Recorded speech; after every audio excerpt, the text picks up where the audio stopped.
오늘 주일 저녁 예배 함께 하신 우리 모든 성도님들과 또 영상으로 함께하는 우리 모든 이들에게 하나님의 놀라운 은혜와 평강과 축복이 가득하기를 간절히 축원합니다.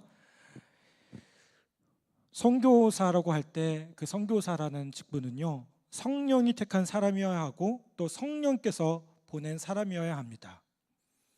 왜 그렇습니까? 신약에 나온 최초의 선교사 파송의 모습이 그래 있기 때문에 그렇습니다. 성령이 바나바와 사울을 선택하시고 안디옥 교회는 그들을 선교사로 파송하게 됩니다. 성령이 부르시고 보내시는 것은 일반 소명, 즉 우리가 그리스도인으로서 부름받은 것에도 적용이 되지만 특별한 소명, 이게 뭘까요? 특별한 목회자나 특별한 목적을 위해서 부름받은 거에도 동일하게 적용되는 것을 보게 됩니다. 바나바와 사울의 경우는 특별 소명에 해당됩니다. 당시 안디옥 교회 교인들이 몇백 명이었는지 또 몇천 명이었는지는 모르겠지만 그들은 모두 바나바와 사울처럼 파송받은 것이 아닙니다. 그들 가운데 수많은 성도들이 있었습니다. 그런데 그들 가운데 바울과 이 바나바를 택해서 파송하게 됩니다. 그러므로 기독교의 역사가 계속되는 한 사역자에게는요, 성령님이 나를 불렀습니다. 나는 성령님이 보내서 갑니다. 성령님이 보내서 여기까지 왔습니다. 라는 분명한 고백이 있어야 됩니다. 또한 반대의 모습도 필요해요. 성령께서 그만 가라고 하시면, 이제 멈췄으라고 하면 멈췄을 수 있는 용기와 지혜도 필요하다는 겁니다. 요즘에 코로나 때문에 한국 교회가 조금 이렇게 침체되어 있지만 코로나 이전에는 한국 교회가 선교에 관한 한 아주 대단한 열정을 가지고 있는 모습이었습니다. 어느 정도 규모가 있는 교회라면 매년 청년들을 중심으로 단교 선교팀을 꾸리고요, 해외 곳곳 또 국내 곳곳에 다니며 복음을 전하는 그런 사역들을 감당을 했습니다. 저도 군목으로 사역하다 보니까요, 제가 전방에서 근무할 때 GOP를 갖고 있는 사단들을 근무할 때 보면 소위 좀 큰 교회에서 청년들이 와요. 그리고 너무나도 감사한 거는 그 GOP 소초 한 곳 한 곳을 다 돌아다니면서 그들을 예배로 섬겨주고 그들을 위해서 기도해주고 그런 모습들을 발견하게 됩니다. 너무 감사했고요. 목회자의 입장에서도 사실은 이렇게 여름을 나기가 쉽지가 않거든요. 또 우리 청년들 마찬가지입니다. 우리 신우들도 이 여름을 나는 게 쉽지가 않아요. 그런데 그렇게 청년들이 와서 같은 또래 청년들이 막 함께 예배하는 그 모습을 보면서 큰 도전을 받고 힘을 얻는 것을 보게 됩니다. 그것뿐만 아닙니다. 우리 여러분 잘 아시는 것처럼 우리나라가 선교사를 세계에서 두 번째로 많이 파송하고 있어요. 가장 많이 파송하는 나라는 어딜까요? 당연히 미국이겠죠, 그렇죠? 미국을 제외하면 사실 그렇게 기독교 역사가 오래되지 않았는데도 불구하고 많은 선교사를 파송하고 있는 것이 한국교회의 현실입니다. 그런데 여러분, 항상 좋은 일에는요, 사탄의 시험이 따르죠. 그런 것처럼 선교지로 가는 이들 가운데는 어떤 이는 인간적인 욕심으로 나아가는 사람도 있습니다. 그렇기 때문에 교회는 사람들을 파송할 때 아주 주의해야 함을 보게 됩니다. 교회는 선교사를 파송할 때 과연 성령께서 불렀느냐, 과연 성령이 보내었느냐 하는 것을 철저하게 확인해야 됩니다. 또 그런 사람들을요, 아낌없이 보낼 수 있도록 기도해야 합니다. 오늘 2절과 3절 말씀을 보면 이제 안수와 소명에 관한 그 관계를 생각해 볼 수 있음을 보게 돼요. 제가 일제 성경에서 봉독하지 않았지만 2절과 3절 보면 이렇게 말씀합니다. 주를 섬겨 금식할 때에 성령이 이르시되 내가 불러 시키는 일을 위하여 바나바와 사울을 따로 세우라 하시니 이에 금식하며 기도하고 두 사람에게 안수하여 보내니라. 여러분, 안수가 먼저일까요? 소명이 먼저일까요? 이거에 대해서 의심하면 안 됩니다. 당연히 뭐가 먼저예요? 소명이 먼저예요. 성령님께서 부른 사람, 즉 소명받은 사람을 안수하는 것이죠. 안수했기 때문에 성령님께서 보내시는 게 아니에요. 제가 언젠가도 한번 얘기 드렸지만 제가 이제 목사 안수 받은 지가 내년에 20년이 돼요. 25살에 목사 안수를 받았거든요. 신학교를 갔는데 신학교 1학년 때 군목 시험에 합격을 해서 대학원 졸업하면 군목으로 나가야 된대요. 그리고 대학원 다니는 그 과정 가운데 저희 교단 같은 경우에는 목사 안수를 좀 빨리 줬어요. 왜냐면 여러 가지로 목사 안수 받는 게 여러 가지로 도움이 되니까 빨리 줬어요. 그러다 보니까 제가 25살에 안수를 받게 됩니다. 근데 중요한 건 뭘까요? 제가 안수 받는 게 중요한 게 아니었더라고요. 뭐가 중요할까요? 주님이 나를 부르신 것이 분명한가? 주님이 나를 불러주신 것이 분명한가? 라는 것이 너무나도 중요한 문제였어요. 자, 이렇게 말하면 아니 그럼 목사님 신학교 왜 갔습니까? 이렇게 묻는 분들 계셔요. 네, 솔직히 말하면 담임 목사님이 가라고 해서 갔어요. 솔직히 그런 경우도 있어요. 아니 목회 목사님이 가라고 하는데요, 그 거절할 수 있는 그 사람이 몇 명이 될까요? 끝까지 버티다 안 간 친구가 있는데 그 친구 결국 돌아 대학원은 또 신학교 가더라고요. 그리고 제가 여러분 보시는 때 어떻게 보시는지 모르겠지만 제가 되게 범생으로 자라왔거든요. 모범생으로. 네, 공감해 주셔서 감사합니다. 우리 방대한 집사님 열심히 꼭 공감해 주시고 계세요. 네. 그러다 보니까 이 담임 목사님 말씀에 거절을 못 하겠더라고요. 갔습니다, 신학교를. 근데 문제는 뭘까요? 그다음부터 제 안에 자꾸 갈등이 되는 거예요. 고민이 되는 거예요. 어떤 고민일까요? 내가 이거 신학교 제대로 온 건 맞아? 제대로 온 건 맞아? 내가 목회자가 되는 게 맞아? 나같이 사람 앞에 서는 것도 못하고 누군가 앞에 이렇게 얘기도 잘 못하는 사람이 목사가 되는 게 맞아? 이런 생각을 늘 하게 됐어요. 제가 실제로도 그랬어요. 지금은 설교할 때 여기 있는 분들한테 이렇게 자연스럽게 좀 이렇게 보면서 얘기하잖아요.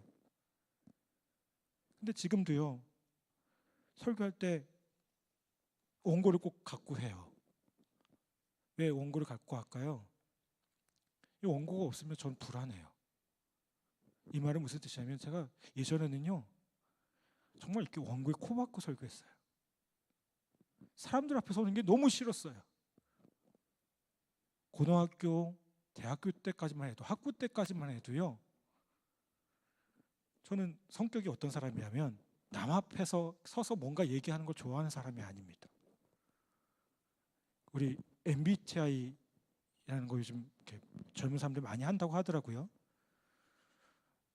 저는 전형적인 내향형의 사람이에요. I의 사람이에요.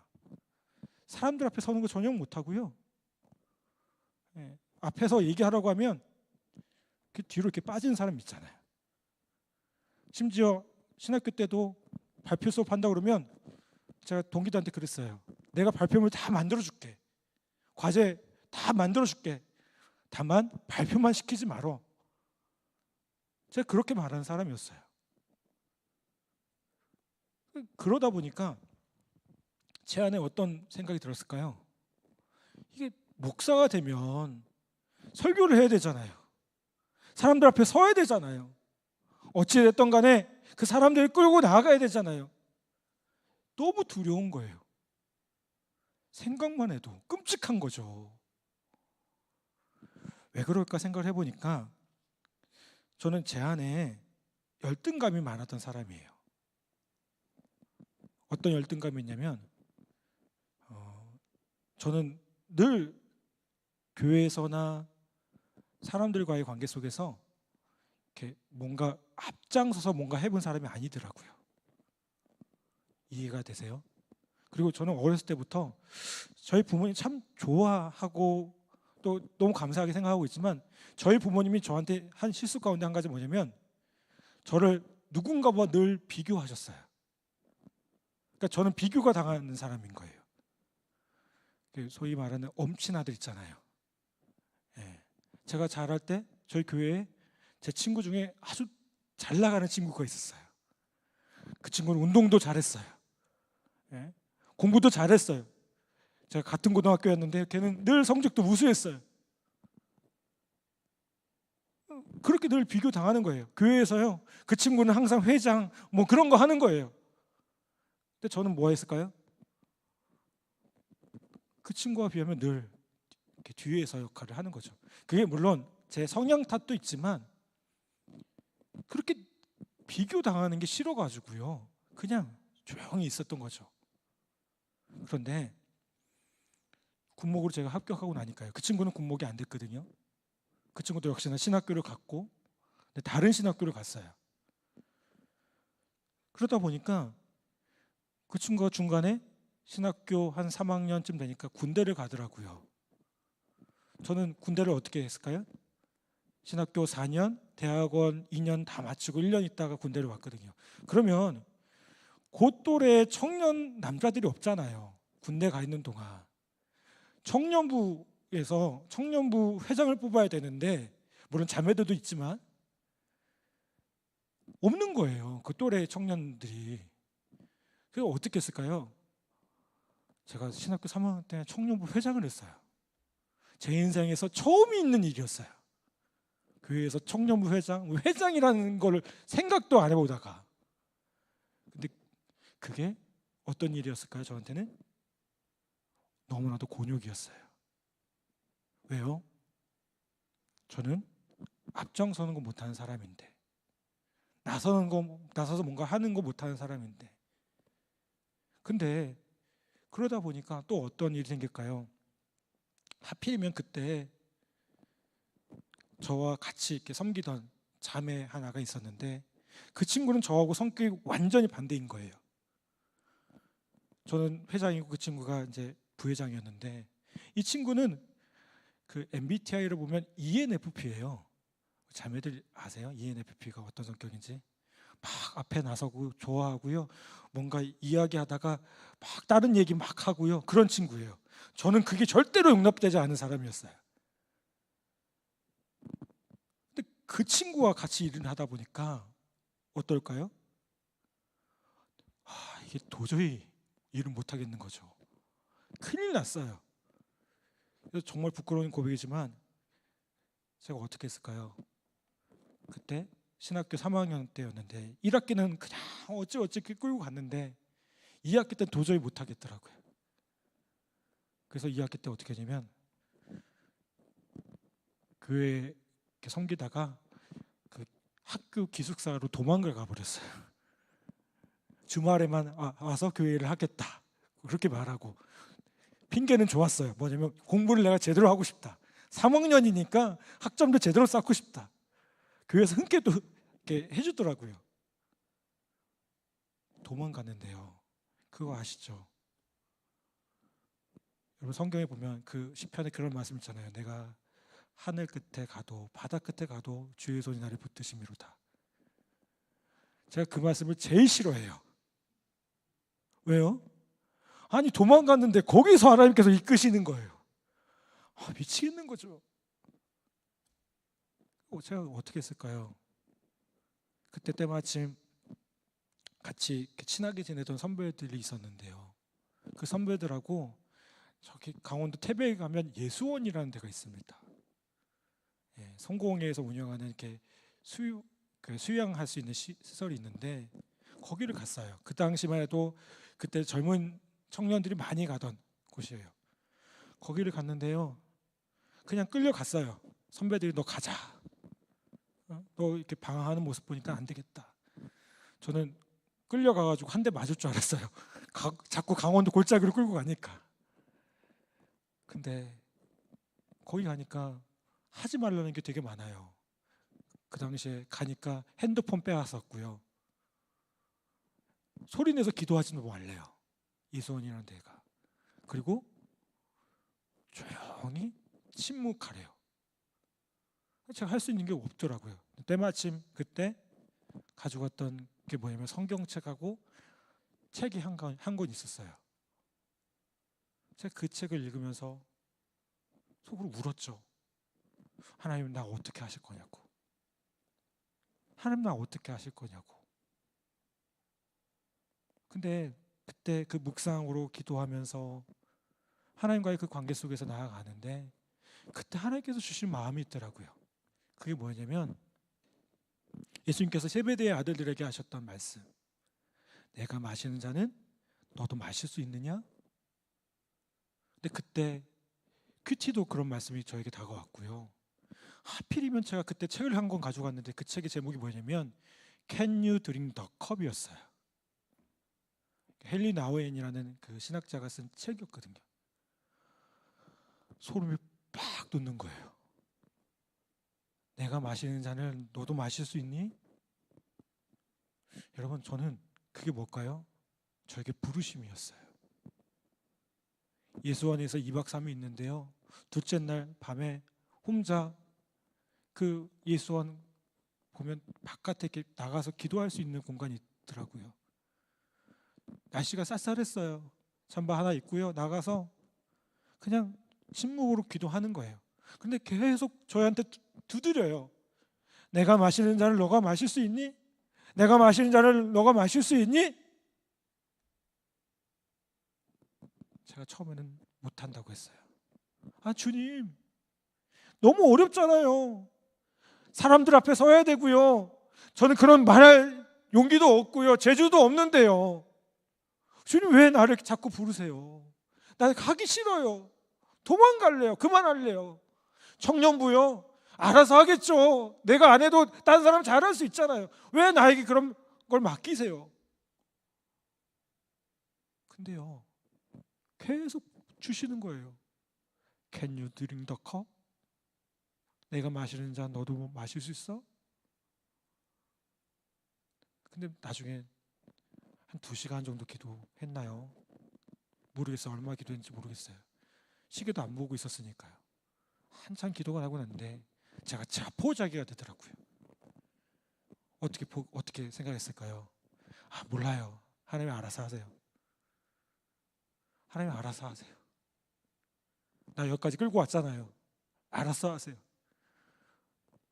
그리고 어떻게 했을까요? 그 밤에 그 기도하는 곳에서 내려오는데, 숙소로 내려오는데 갑자기 확 드는 생각이 있어요. 아들아, 내가 널 사랑해. 근데 처음엔 그 마음을 잘 몰랐어요. 근데 계속 내려오는데 그 마음을 주시는 거죠. 되게 기쁘면서 감사하면서 막 이상하게 마음이 그런 거 있잖아요.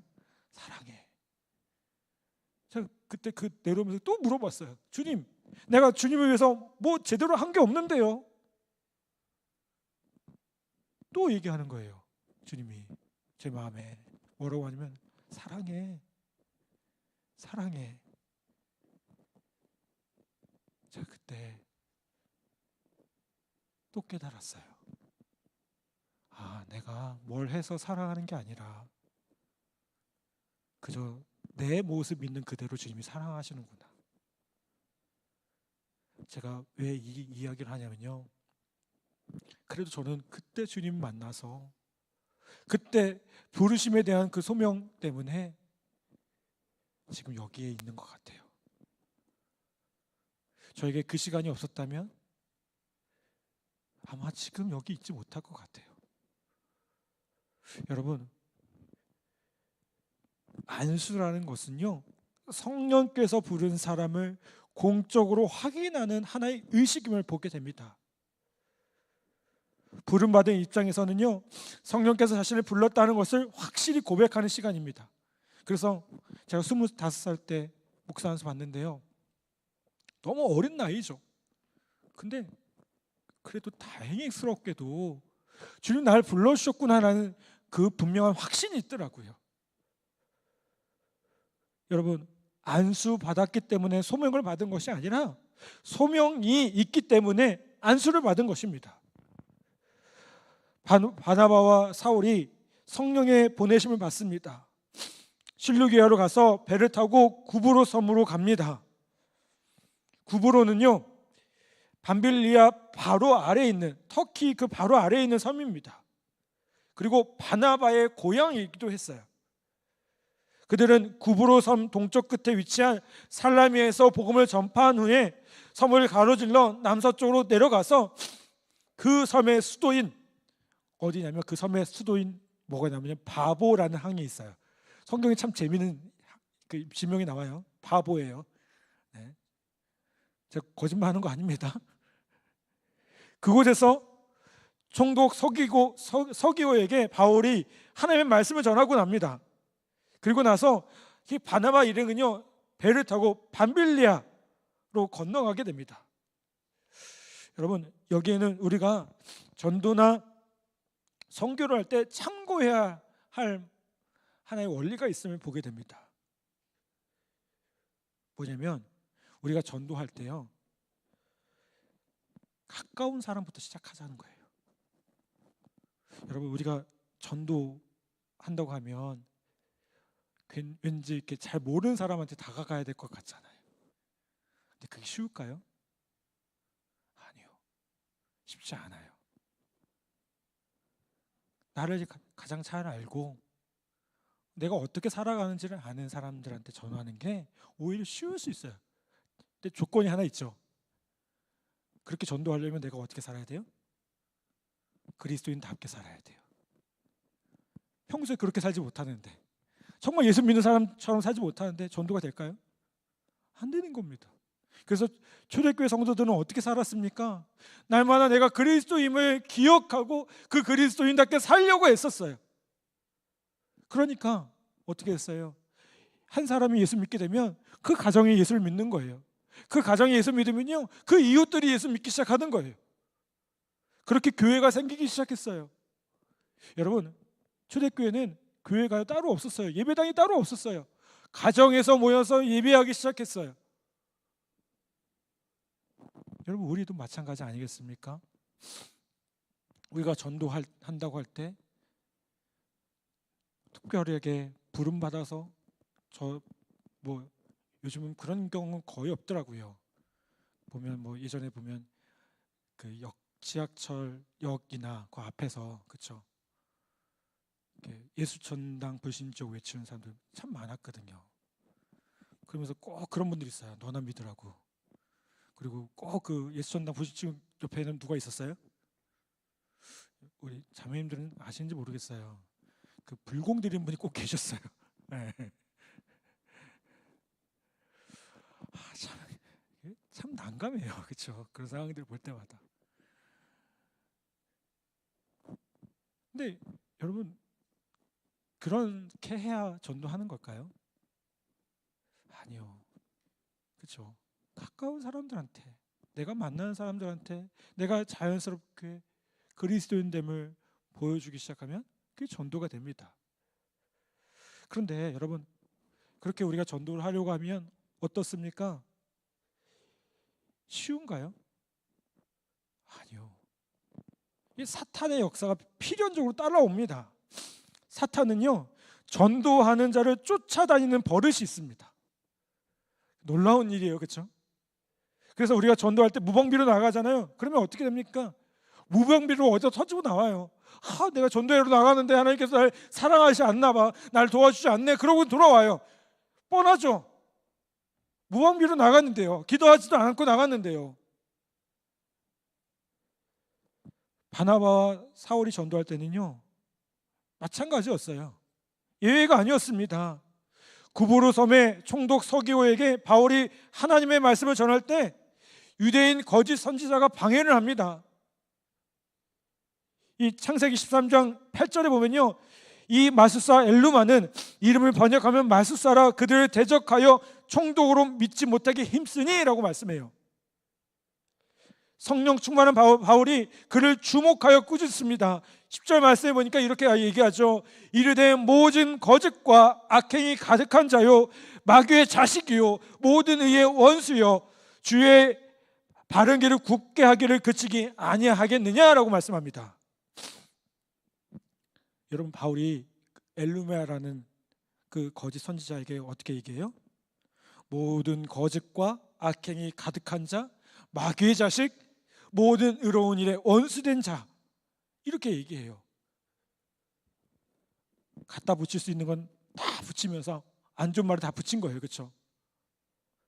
여러분, 실제로 복음 전도를 방해하는 자들의 실체가 이런 존재들이 많아요. 우리가 전도할 때요, 복음을 반대하는 사람들을 가볍게 여기면 안 됩니다. 이들은요, 고의로 복음을 반대하고요, 거역하게 하고요, 나중에는 전도자를 핍박하기도 합니다.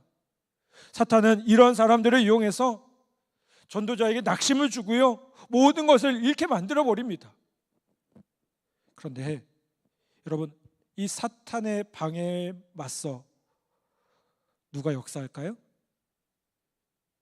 참 감사한 거는 내가 아니고요, 성령님께서 역사하세요.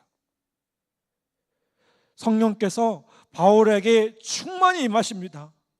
위험을 무릅쓰고 헌신하는 그곳에 서 있는 자를요, 성령께서 지체 없이 사로잡으셨고 충만하게 역사해 주셨다는 겁니다.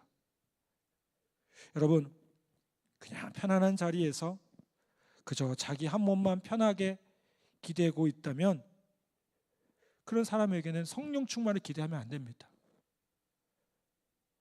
여러분, 성경을 보십시오. 어떤 사람에게 성령 충만이 임했을까요? 주님을 위해 희생하는 그런 사람들에게. 어렵고 힘들어도, 방해하는 일들이 있어도, 복음을 전하는데 그 어려움이 있어도 복음 들고 나아가는 자들에게 성령님께서 역사하여 주셨다는 거예요. 여러분, 코로나19로 인해서 우리가 너무나도 어렵게 예배하는 것이 현실입니다. 저는 때로 제가 힘든 것보다 성도들을 생각할 때 그런 마음이 들어요. 참 안타깝다. 얼마나 힘드십니까? 저도 집에서 예배 들어보니까 알겠더라고요. 온라인 예배 들어보니까요, 이게 집중이 안 돼요. 왜 이 예배당에서 예배해야 되는지를 알겠어요. 저도. 근데요, 힘들다고 낙망하지 마시고 그 자리에서 주님을 바라보고 예배할 때 분명히 성령님께서 역사하시리라 저는 분명히 믿습니다. 또 오늘 여기 보면, 이 말씀에 보면 중요한 대목이 나옵니다. 어떤 대목일까요? 9절에 보니까 어떤 말씀이 나와요? 바울이라고 하는 사울이라고 얘기하죠. 이 사울의 이름이 바울로 바뀌게 돼요. 이후부터 이 사도행전에 보면 사울의 이름이 바울로 계속해서 불리게 됩니다. 그럼 여기서 궁금증이 들 거예요. 왜 이름이 바뀌어졌을까? 그렇죠? 물론 아시는 분도 있겠죠. 여러분, 사울이라는 이름은 유대식 이름이고요, 바울이라는 이름은 헬라식, 그 당시 로마의 방법의 이름이에요. 쉽게 말하면 이 철수라는 이름과 찰스라는 이름이 있잖아요. 아세요? 네. 네. 철수는 한국식 이름이고요, 찰스는 미국식 이름 아니겠어요? 네. 네. 같은 방식인 것 같아요. 아마도. 네. 자, 그런데 지금 바울이 어느 지역으로 들어가죠? 유대 지역에서 팔레스타인을 떠나서 안디옥을 거쳐서 이방 지역으로 갑니다. 헬라 지역으로 가요. 그러니까 헬라 지역에 있는 사람들에게 사울이라는 유대식 이름이 어떨까요? 어색한 거예요. 그 보면 외국 사람들이 우리나라 그 발음을 잘 못하는 경우가 있잖아요. 예, 팍 뭐 이러면서, 킴 이러면서 안 되잖아요. 그럼 어떻게 해요? 거기에 맞춰줘야죠, 그렇죠? 그래서 사도 바울도요, 이름을 바꿉니다. 로마식으로. 당시 헬라 지역에서 이민 생활하던 그 디아스포라라고 하는 그 퍼져 있던 사람들은요, 자녀들에게 이름을 2개씩 이름을 지어주는 전통이 있었다고 합니다. 생후 8일 만에 이제 할례를 하는데요, 그때 유대식 이름을 지어주고요, 9일째는 로마식 이름을 지어줬대요. 그러면 사도 바울도 마찬가지였을 거예요. 이름을 두 개를 가지고 있었던 거예요. 원래 하나는 뭐였어요? 유대식 이름인 사울이라는 이름이 있고요. 그 다음에는 하나는 뭘까요? 헬라식 이름인 바울이라는 이름이었어요. 또 바울이라는 이름의 뜻이 뭡니까? 작은 자라는 뜻을 가지고 있어요. 작은 자. 아주 겸손한 이름이죠. 그리고 이 사도행전 13장 9절에 보면 사울의 이름이 바울로 바뀐 것보다 더 중요한 사건이 나오게 됩니다. 그게 뭘까요? 마술사가 복음을 증거를 방해하니까 이 사울에게 어떤 일이 일어나요? 성령 충만하게 되죠. 아멘. 그러다가 성령 충만하고 나니까 이 바나바와 사울의 이 전도단의 리더십이 바뀌게 돼요. 그 전까지는 누가 리더였을까요? 바나바였어요. 그런데 이제 13장 9절부터는 바나바 이름이 뒤로 물러가게 돼요. 우리가 어떤 이름을 쓸 때 먼저 나온 사람이 중요한 이름이잖아요. 리더거든요. 마찬가지예요. 13장 9절부터는요, 바나바는 뒤로 물러가게 됩니다. 그리고 바울이 리더십을 가지고 이끌게 됩니다. 그리고 13절에 보면요, 아예 이제 그 이후에는 바나바의 이름이 나오지 않아요. 성령이 바나바에게 임하지 않고 바울에게 역사하신 그때를 기점으로 리더십이 바뀌었다는 겁니다. 이건 뭘 의미할까요? 단순히 이름이 바뀌었다, 리더십이 바뀌었다는 게 아니에요. 이게 하나님의 뜻이었다는 거예요. 왜요? 하나님께서 이방인의 사도로 택한 사람이 바나바가 아니라 사울이었다는 겁니다. 그러므로 하나님께서는 당신의 의도대로 그 리더십을 옮기신 거예요. 여러분, 교회 안에 보면 성령님께서 세우시는 리더십이 있어요. 물론 인간적으로 리더가 되고 싶은 마음에 그저 애써서 리더가 된 사람이 있지만요, 일반적으로 교회 안에 리더십은 누가 세우십니까? 성령님께서 세우세요. 분명히 성령님께서 세우세요. 우리 교회가 임직자들을 세워갑니다. 저는 임직자들을 세워가면서 한 가지 마음에 기도하는 게 있어요.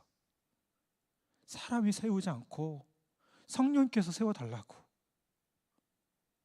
그렇게 준비된 자의 모습으로 세워지게 해달라고.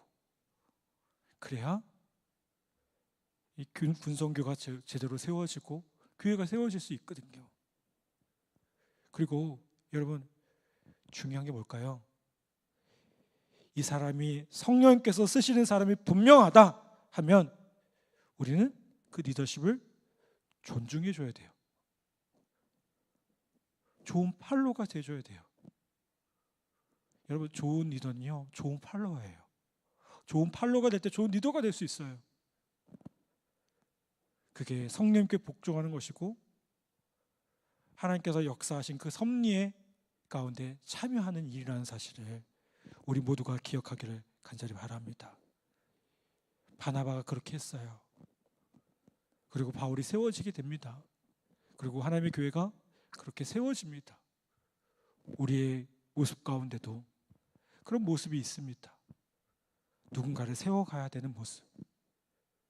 그리고 그 리더십을 존중하고 인정할 수 있는 우리 모든 성도들과 우리 모든 교우들 다 되시기를 주님의 이름으로 간절히 부탁을 드립니다. 그렇게 성령 충만하여져서 주님의 인도하신 가운데 다시 한번 세워지는 우리 모두 되기를 간절히 축복합니다. 이 시간 우리 같이